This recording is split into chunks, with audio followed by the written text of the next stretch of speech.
Halo, selamat pagi pemirsa, apa kabar Anda hari ini? Senang sekali kami dapat menjumpai Anda dalam berita Papua hari ini. Saya Yuni Rumbarar bersama tim redaksi telah menyiapkan sejumlah berita menarik dan aktual untuk Anda. Berikut 3 berita utama.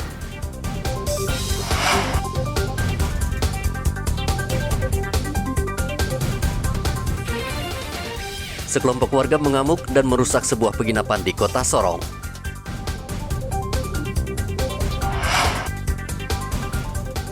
Seorang pemancing di Sorong hilang saat memancing di perairan Raja Ampat.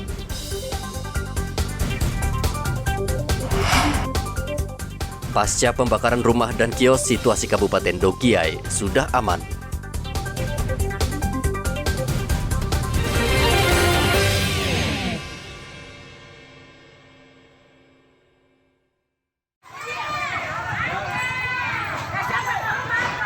Diduga menenggak miras oplosan 4 warga di Kota Sorong meninggal dunia. 1 korban meninggal pekan lalu, disusul 3 korban lainnya pada Selasa lalu. Kejadian ini memicu kemarahan sekelompok orang di Kota Sorong.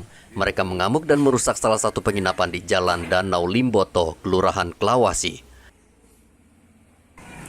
Mereka menuduh pemilik penginapan berinisial HS yang mempekerjakan 13 warga Kota Sorong bertanggung jawab.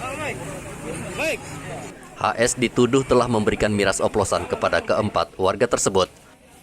HS diketahui memiliki sejumlah bisnis di Kota Jayapura dan ia kerap mempekerjakan belasan warga Kota Sorong.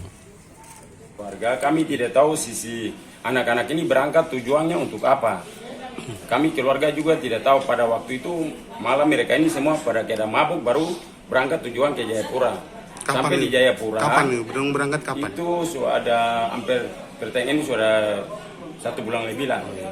Mau menjalannya 1 bulan lebih. Nah, kami dengar informasi mereka putar Rolex. Rolex itu putar di Jayapura. Kami tahu itu saja.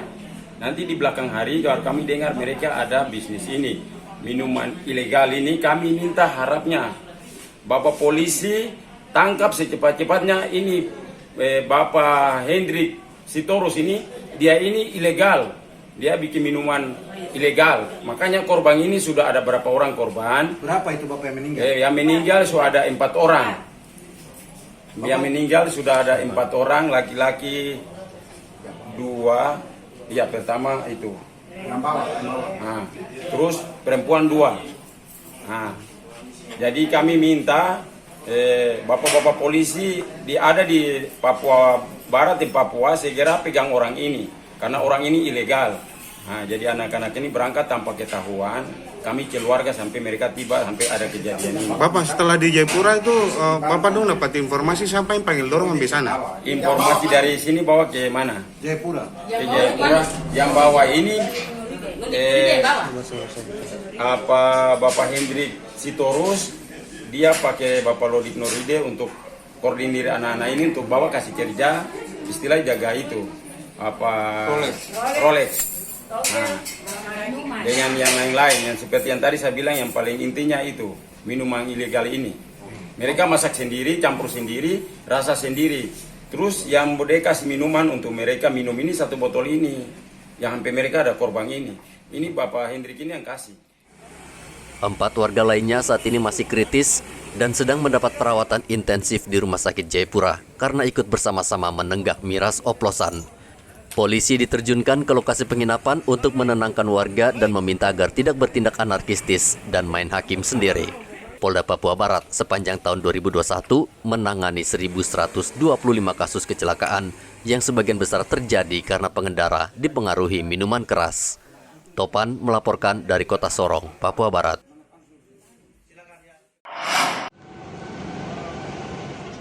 Seorang pekerja di salah satu pabrik semen Manokwari, Muhammad Ramli, bernasib naas.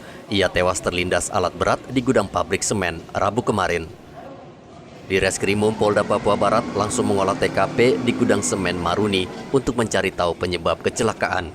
Saat kami datang ke TKP, saya bersama tim identifikasi dari Polda mendapati sebuah TKP berupa gudang penyimpanan produksi semen.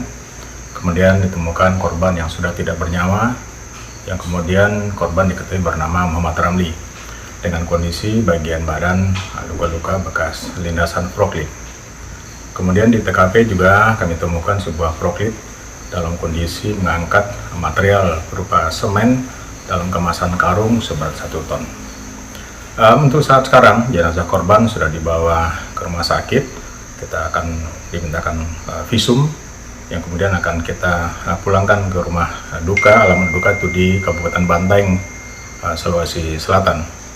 Kemudian tadi sore kami juga sudah melakukan pemeriksaan terhadap 2 orang saksi, termasuk juga operator yang berinisial HA. Kemudian ada saksi lain.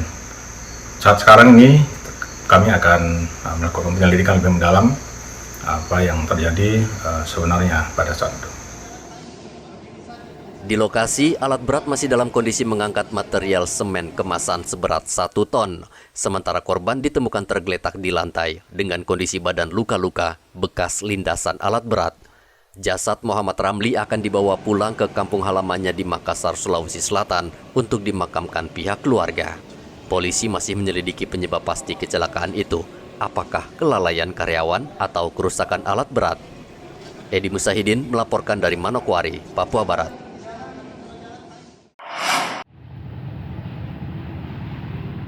Tim SAR terus mencari Hordet Habib yang dinyatakan hilang sejak pekan lalu. Hordet dinyatakan hilang karena tak kembali setelah pergi memancing di perairan Raja Ampat. Muhammad Arifin, Kepala SAR Sorong mengatakan pencarian terus dilakukan kendati tim SAR mengalami kesulitan karena arus bawah laut sangat kencang. Tim SAR sudah menemukan perahu milik korban terapung di sekitar lokasi, namun tidak ada tanda-tanda korban berada di sekitar lokasi. Operasi SAR saat ini sudah memasuki hari ke-6. Kemarin hari ke-5 kita mengerahkan perahu karet dengan 4 reskor ya, dengan set area dari perairan Jefman sampai perairan Pulau Senapan sebagai titik duga. Kemudian untuk kendala alam, yang pertama adalah kendalanya arus bawah air yang sangat tidak memungkinkan ditemukan korban. Untuk cuaca dari hari operasi hari pertama sampai hari ke-5 dengan cuaca yang bagus sangat mendukung sehingga pencarian berjalan lancar dari pagi hingga sore. Ya. Secara kronologi waktu kejadian diperkirakan tuh jam 18.00. Karena apa jam 18.00? Informasi dari keluarga bahwa korban sampai jam 18.00 itu belum kembali dari mancing. Kemudian Itu kapan Pak? Tanggal 17. Iya. Kemudian tanggal 18 itu dilaporkan jam 16.40. Nah, tim berangkat tanggal 18 jam 17.00 menggunakan rig atau perahu karet untuk set area. Kemudian yang pelapor adalah Pak Nisot. Kita untuk set area kemarin menuju titik lost non possession perkiraan itu sekitar 1 jam 45 menit sampai 1 jam ke lokasi sambil mencari sampai sore dengan hasil pencarian nihil. Kemudian dari keterangan kita juga selain set area kita mencari itu kita ketemu sama nelayan, kita menanyakan juga sama nelayan apabila ada ditemukan korban atau belum ditemukan. Dan hari kedua itu pencarian ditemukan bodi lembut, bodi untuk beliau mancing itu, nah, tapi orangnya nggak ada. Jadi kita set area sampai sore, sampai berjalannya hari ke-6 ini kita masih menunggu hasil dari teman-teman melaksanakan operasi. Tim SAR masih terus melakukan pencarian terhadap korban hingga batas waktu yang ditentukan. Topan melaporkan dari Kota Sorong, Papua Barat.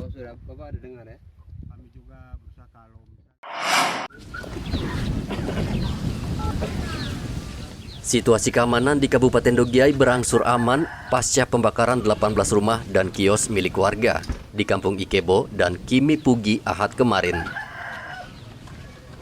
Kabid Humas Polda Papua Kombes Ahmad Mustafa Kamal mengatakan pihaknya telah membentuk tim untuk menangani pembakaran sehingga memberikan rasa aman bagi warga setempat. Ia menegaskan polisi akan bertindak tegas terhadap siapapun yang melakukan pembakaran. Akan pick up dari Polda Papua secara totalitas untuk memberikan keyakinan kepada masyarakat yang ada di distrik Kamu, di mana masyarakat agar aktivitas kembali pulih. Kami mengimbau kepada seluruh warga masyarakat yang ada di Kamu maupun di beberapa wilayah di Papua dan di Indonesia, terutama jangan terprovokasi terhadap peristiwa ini, dan mudah-mudahan bisa terungkap. Ini tidak mungkin dilakukan oleh sendiri. Ini ada terorganisir oleh kelompok yang menginginkan BKI tidak kondusif.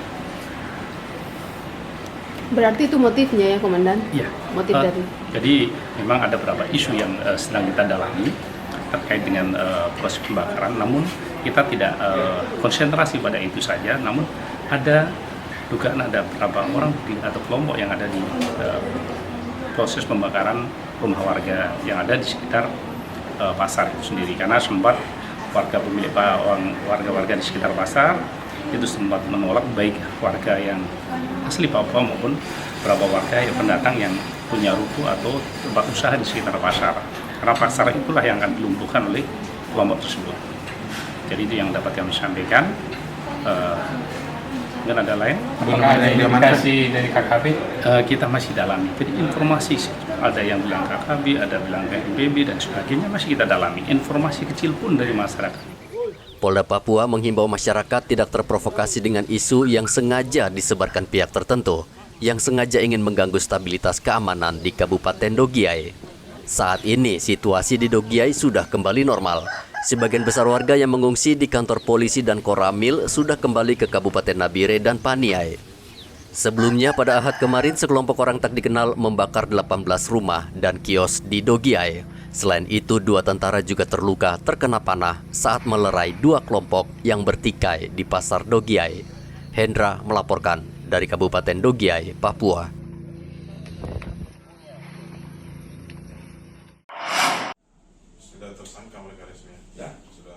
Polisi menggagalkan pengiriman narkoba jenis ganja di Bandara Sentani Kabupaten Jayapura Rabu kemarin. Ganja ini rencananya akan diedarkan di Wamena Kabupaten Jayawijaya. Satuan Narkoba Polres Jayapura menangkap seorang pelaku saat hendak mengirim barang melalui Bandara Sentani Jayapura. Kasus ini terungkap saat pemeriksaan X-ray. Petugas sudah mencurigai tas pelaku dan ketika digeledah, di dalamnya ditemukan 20 bungkus paket ganja. Saat penggeledahan, pelaku sempat melarikan diri, namun akhirnya berhasil ditangkap dan langsung digiring ke Mapolres Jayapura.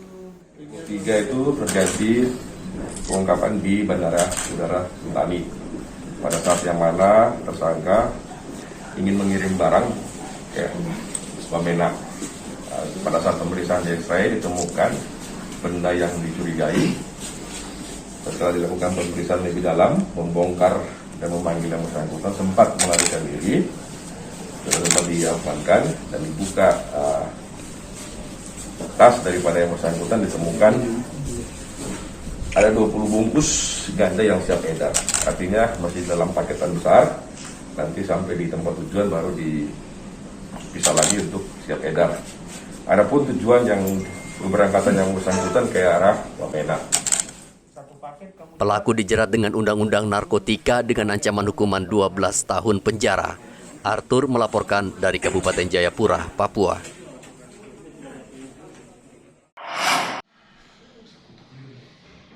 Direktorat Reserse Narkoba Polda Papua Barat mencatat saat ini jumlah kasus narkoba di Manokwari, Papua Barat cenderung meningkat.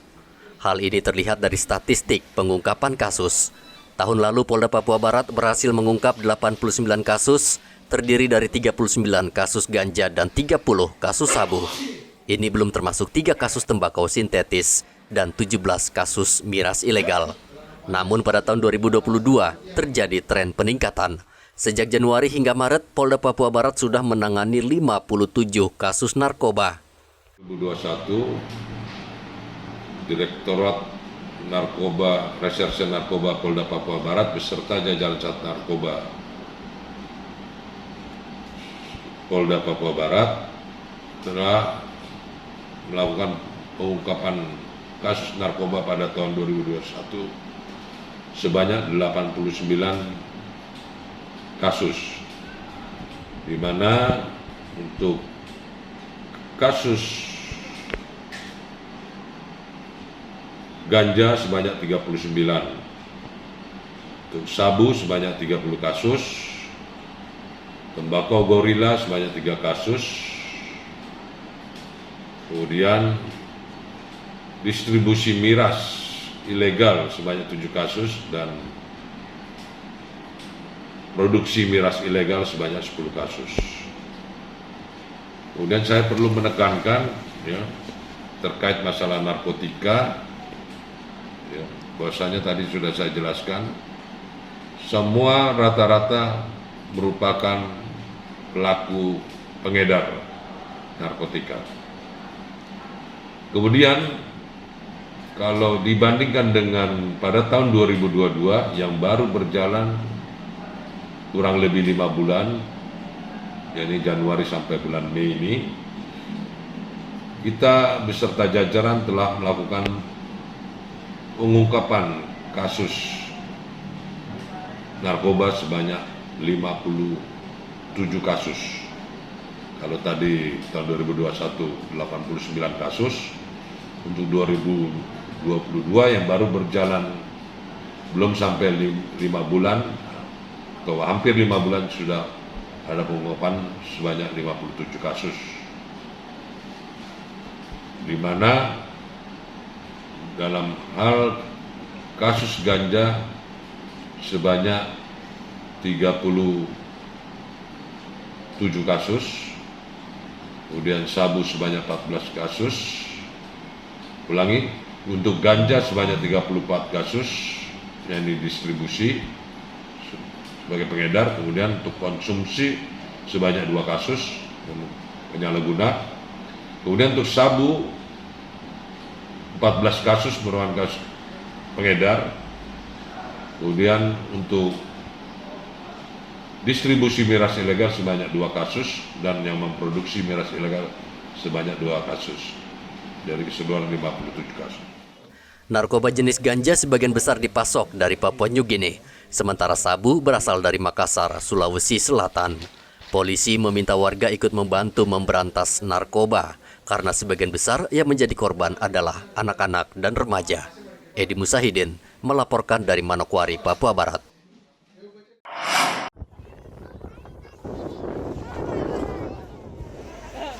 Arus balik lebaran di Mimika saat ini masih terjadi. Terlihat dari kapal Tata Milau yang sandar di pelabuhan dengan membawa ratusan penumpang dari beberapa kabupaten. KM Tata Milau bertolak dari Pelabuhan Bitung, Sulawesi Utara dengan rute Sorong, Papua Barat, Fak-Fak, Kaimana, dan Tual, Maluku Tenggara. Sebagian besar penumpang yang turun di Timika kembali melanjutkan perjalanan ke Kabupaten Asmat dan Merauke. Petugas pelabuhan dibantu petugas kepolisian dan angkatan laut cukup kewalahan mengecek satu persatu penumpang. Apalagi saat ini masih pandemi sehingga prokes tetap wajib dijalankan. Dari Mimika, Papua, Igobat Momolin melaporkan.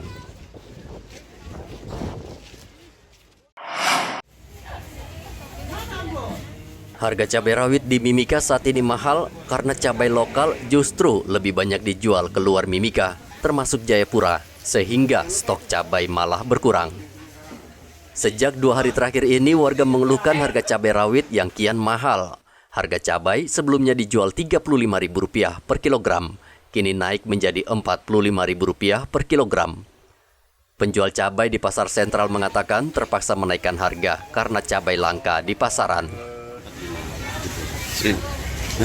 Cabai? Iya, cabai kecil per kilonya itu? Per kilonya. Ada kenaikan, kemarin 30, 35 kemarin. Sekarang sudah 2 hari sudah naik.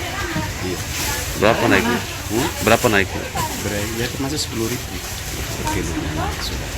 Kemarin memang gratis, banyak yang uang. Jadi petaninya dia agak mahal sudah. Nah, sekarang sudah ada di bawah keluar, jadi agak kenaikan gitu. Kalau cabai keriting? Cabai keriting ini yang sekarang itu 40 per kilo. Kita ecer ada yang 45 gitu. Tapi stoknya tetap stabil? Stabil ya, kalau cabai keriting. Tidak ada kenaikan ya? Ya, sebabnya kemarin kan Jayapura kosong. Di sini kan lagi banjir. Terus dibawa ke Jayapura. Seakan-akan terus dibeli semuanya dibawa ke Jayapura. Jadi kita bersaing harga, kalau nggak ngikutin harga yang ke Jayapura kita nggak dapat. Jadinya kita ikutlah harga dari sini ikut ke Jayapura, jadi sama-sama. Jadi naiknya dari situ. Cabai keriting, cabai kecil, cabai besar semuanya dibawa ke Jayapura. Tapi ini semua cabai lokal kan Bu? Lokal semua dari sini. Kalau cabai merah Bude jual berapa sekarang? Cabai merah eceran 45. Yang besar ini? Iya, yang besar. Tidak hanya cabai rawit, cabai merah besar juga mengalami kenaikan. Di Pasar Sentral Mimika, cabai merah besar dijual Rp45.000 per kilogram dari harga sebelumnya Rp30.000 per kilogram. Meski harganya mahal, cabai tetap laku di pasar karena sudah menjadi kebutuhan pokok. Dari Mimika, Papua, Igobat Momolin melaporkan.